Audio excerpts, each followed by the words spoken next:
فرش التراب يضمني وهو اس پر جو مرکوز کیجئے اپنی توجہ کو، تو جو حقائق سامنے آتے ہیں، وقت کم ہو رہا ہے تو میں جلدی ذرا کروں گا۔ ان میں سے نمبر 1 ایران ہے۔ اگر ہم چلتے ہیں عرب سے مشرق کی طرف، تو ایران ایک اعتبار سے یہ بازی لے گیا ہے پورے عالم اسلام پر۔ ان کے مذہبی عقائد، ان کی فقہ سے ہمیں جو اختلاف ہے وہ ہے اپنی جگہ پر ہے، آپ کو معلوم ہے۔ میرے بارے میں کسی کو اشتباہ نہیں ہو سکتا اس اعتبار سے۔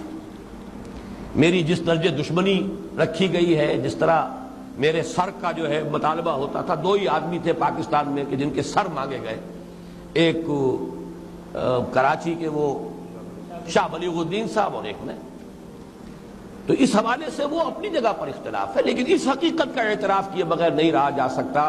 پورے عالم اسلام میں یہ واحد مسلمان ملک ہے جس نے بہرحال اپنی شریعت، اپنے عقائد کے مطابق ایک مذہبی انقلاب برپا کیا ہے، اور پورے عالم اسلام میں مذہبی سطح پر، حکومت کی سطح پر فنڈامنٹلسٹ صرف ایک ملک ہے، یا دوسرا جو ہے تھوڑا سا وہ ہے سوڈان، لیکن اس کی اہمیت اس لیے نہیں کہ وہ کسی عوامی انقلاب سے نہیں بنا، بلکہ وہ تو فوجی انقلاب سے شکل بنی ہے جو بھی بنی ہے۔ اللہ کرے اس میں استقامت ہو، اس سے یقینی کوئی نتیجہ برآمد ہو جائے۔ خبریں بھی اچھی آ رہی ہیں، لیکن میں تو دنیا کا جو پرسپیکٹو ہے اس کے حوالے سے عرض کر رہا ہوں کہ اس پہلو سے ایران ان کا ٹارگٹ ہے، ٹارگٹ نمبر 1 ایک خاص اعتبار سے۔ ٹارگٹ نمبر 1 ایک دوسرے اعتبار سے ہم ہیں، وہ میں بعد میں عرض کروں گا۔ چونکہ حکومت کی سطح پر فنڈامنٹلزم ہے، اور وہ آیا ہے ایک عوامی انقلاب کے نتیجے میں، پھر ان کے پاس تیل کی دولت ہے، اس کے خلاف اکنامک سینکشنز بھی ہو جائیں تو اگر لیبیا کھڑا ہو سکتا ہے تو بہرحال وہ بھی کھڑا ہو سکتا ہے، اور نقشہ وہ دنیا کو دکھا چکا ہے کہ لڑا دے ممولے کو شہباز سے، یہ نقشہ بھی اس نے دکھا دیا ہے۔ یہ ہے ایران کا معاملہ۔ نمبر 2 پاکستان۔ پاکستان 400 برس کی تجدیدی مساعی کا امین ہے، امانت دار ہے۔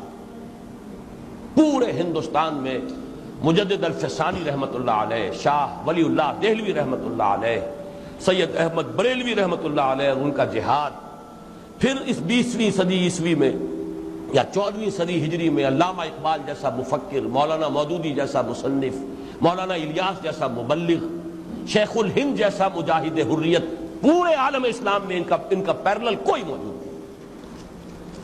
یہ 400 سال کی تاریخ ہے، اس کی امانت، اور اس کے نتیجے میں یہاں کے مڈل کلاس میں فنڈامنٹلزم کا ایک نیوکلیس ہے،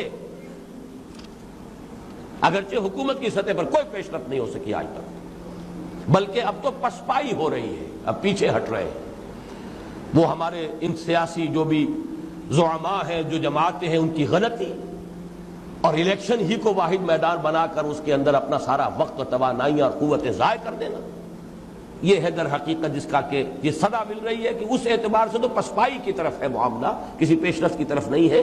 لیکن باہر والے تو دیکھتے ہیں نا کہ اندر کیا کچھ مواد موجود ہے۔ اگر مڈل کلاس میں وہ فنڈامنٹلزم کا بارود موجود ہے تو کسی بھی وقت اس کے اندر جو ہے وہ کوئی دھماکہ ہو سکتا ہے۔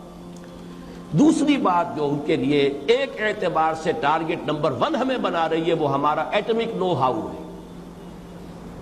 پورے عالم اسلام میں اور کسی کے پاس نہیں۔ اسلامی بم اگر بنے گا تو یہی بنے گا۔